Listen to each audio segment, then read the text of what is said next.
ఇచ్చినటువంటి లక్షల ఉద్యోగాలని చూస్తున్నాం. ఆ లక్షల ఉద్యోగాలతో బాగుపడిన మన కుటుంబాలని కూడా కళ్ళ ముందు చూస్తున్నామనంటే అది విజన్ డాక్యుమెంట్ అంటే, అది నాయకత్వం అంటే, అది కలలుగనే నాయకుడు అనంటే ఇది విజన్ డాక్యుమెంట్ అంటే. పరిపాలన అంటే ప్రజా వేదికలని కుప్పకూల్చడం కాదు, పారిశ్రామికవేత్తల్ని తరిమేయడం కాదు, ఇరిగేషన్ ప్రాజెక్టులను నిలిపేయడం కాదు, రహదారులు గుంతలమయంగా చేయడం కాదు, పేదల్ని పట్టించుకోకపోవడం కాదు, అన్ని వర్గాల ప్రజల్ని కూడా అందులో సమ్మిళితం చేస్తూ అందరినీ అభివృద్ధి దిశగా నడిపించడమే నాయకత్వం అంటే. అది మన నాయకుడి గొప్పతనం అనేటువంటిది ఈ సందర్భంగా చెప్తా ఉన్నాం. హైదరాబాద్ ఇవాళ విశ్వ నగరంగా మారింది, కళ్ళ ముందు కనపడుతోంది.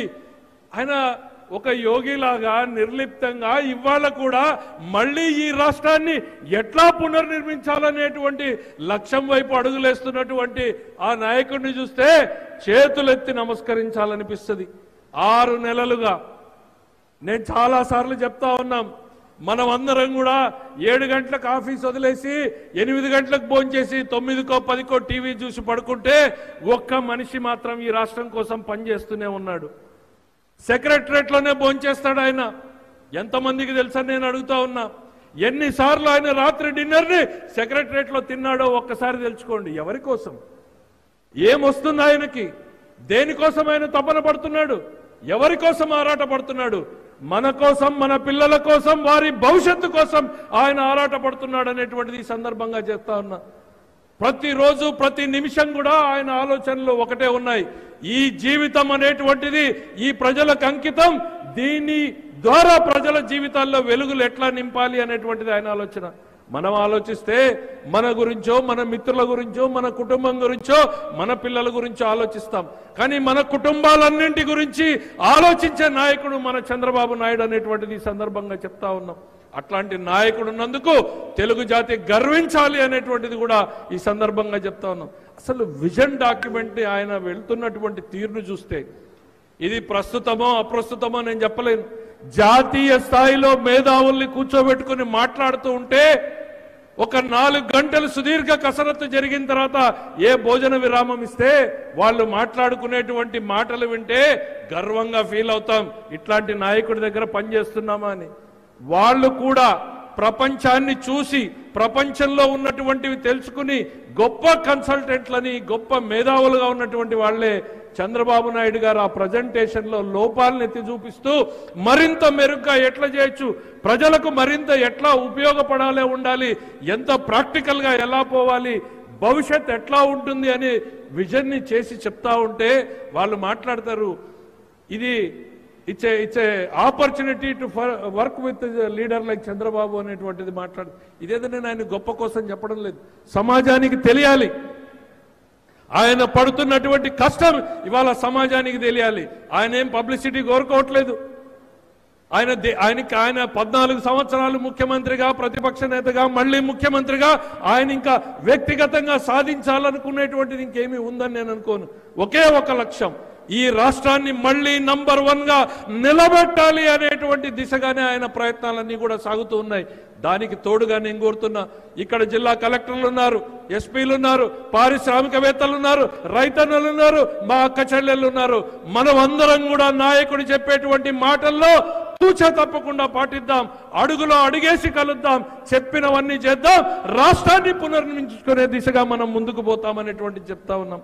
విజన్ అంటే ఏంటి, రేపటి తరానికి ఏం కావాలి, రేపు ప్రపంచంలో మార్పులు ఎట్లా వస్తున్నాయి, ఆ మార్పుల్ని అవకాశాలుగా మలుచుకుని ఎట్లా అందిపుచ్చుకోవాలి, మన పిల్లల్ని దానికి ఎట్లా సమాయత్తం చేయాలి అనేటువంటి ఆలోచన చేసేదే ఆయన విజన్ డాక్యుమెంట్ అంటే. ఒక్క ఎగ్జాంపుల్ చెప్పదలుచుకున్నాం. 30 సంవత్సరాల క్రితం 30 సంవత్సరాల క్రితం రోడ్ల గురించి ఆయన మాట్లాడాడు,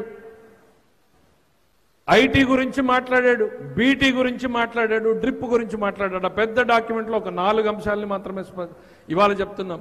రోడ్లు వేయాలి అని అంటే ఆ రోజున ప్రభుత్వాలతో డబ్బులు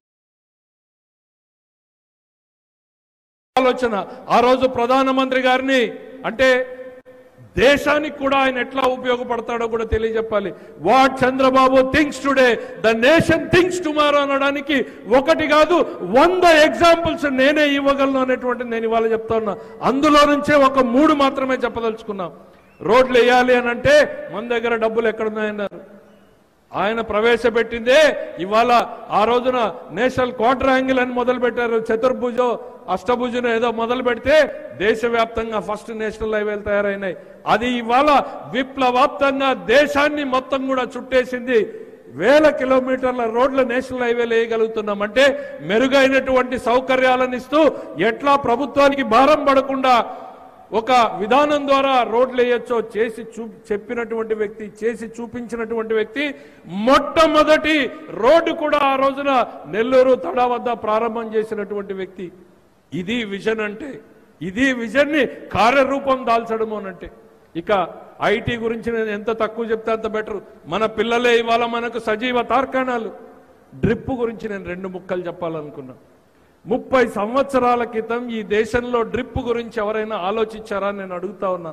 కరువు సీమలో పుట్టిన బిడ్డగా, నీటి విలువనట్టు తెలిసినటువంటి వ్యక్తిగా మాకు ఆ బాధలేంటో, ఆ డ్రిప్ వచ్చి మా జీవితాలను ఎట్లా మార్చిందో నేను చెప్పగలుగుతున్నాను. నేను ఈ రోజున చుక్క నీటి కోసం రైతు పడేటువంటి ఆలోచనని 30 సంవత్సరాల క్రితం 95, 96లోనో ఆయన డ్రిప్ని ప్రవేశపెట్టాలి అన్నాడు. అసలు